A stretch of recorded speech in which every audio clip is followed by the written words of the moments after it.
ቀን ከሌት በሚታትሩ እጆች በየዕለቱ አዳዲስ ገጽታዎችን የተላበሰች የምትገኘው አዲስ አበባ በተለይ ዘመናዊ ከተማነቷን የሚመሰክሩ እንግዲህ በርካታ መሰረተ ልማቶች እየተሰሩ ይገኛሉ። ከነዚህ መካከል ሰፋፊ የተሽከርካሪ የእግረኛ እንዲሁም ደግሞ የሳይክል ማሽከርከሪያ መንገዶች ሲሆኑ በተለይ በየመንገዱ የተተከሉ ዘመናዊና አዳዲስ ፖሎች ደግሞ እንግዲህ ዘመናዊ ከተሜነቷን በተግባር እያረጋገጡ ይገኛሉ። ዛሬም ከመገናኛ እስከ ቦሌ ባለው መንገድ በአጠቃላይ የዚህ አካባቢ ገጽታ ምን ይመስል ነበር፣ አሁንስ ምን አይነት እድሎች ይዞ መጥቷል የሚለውን እንመለከታለን።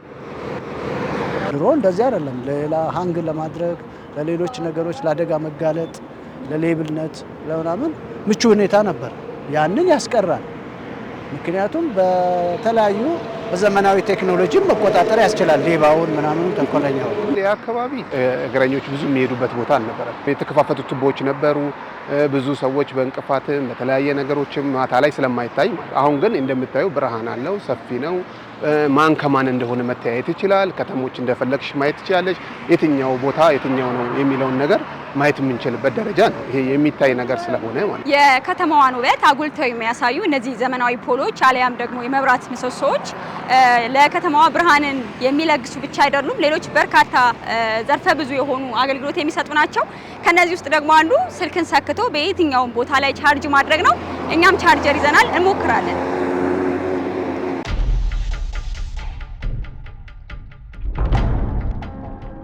በየትኛውም ቦታ ውስጥ ሆነ ስልካችን ባትሪ ቢዘጋብን በእንደነዚህ አይነት ዘመናዊ ፖሎች ላይ እንግዲህ ስልካችንን ቻርጅ የምናደርግበትን እድል እየፈጠረ ስለመሆኑም መመልከት ችለናል።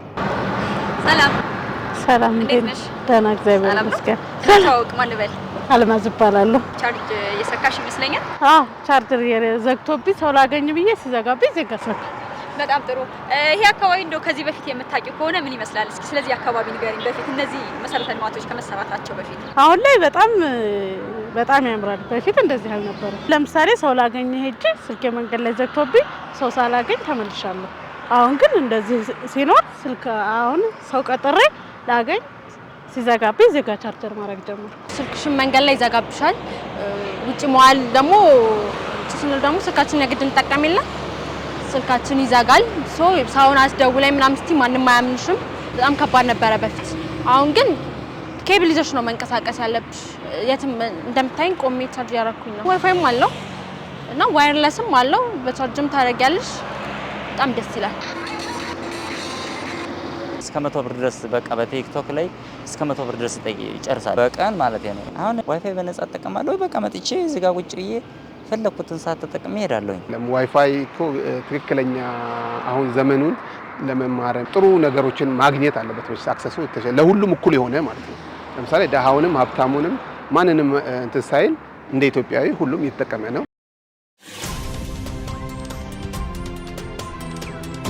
በመዲናዋ በተለያዩ አካባቢዎች የተተከሉ ዘመናዊ ፖሎች አሊያም ደግሞ የመብራት ምሰሶዎች እንግዲህ ዘርፈ ብዙ አገልግሎት እየሰጡ ስለመሆኑ በተለያዩ አካባቢዎች ቀደም ሲል ባደረግነው ምልከታ እንግዲህ ከከተማዋ ነዋሪዎች መረዳት ችለናል። ከነዚህ ዘርፈ ብዙ አገልግሎቶች መካከል ደግሞ እንግዲህ ዓለምን በአንድ የሚያስተሳስረው የኢንተርኔት አገልግሎት ነው።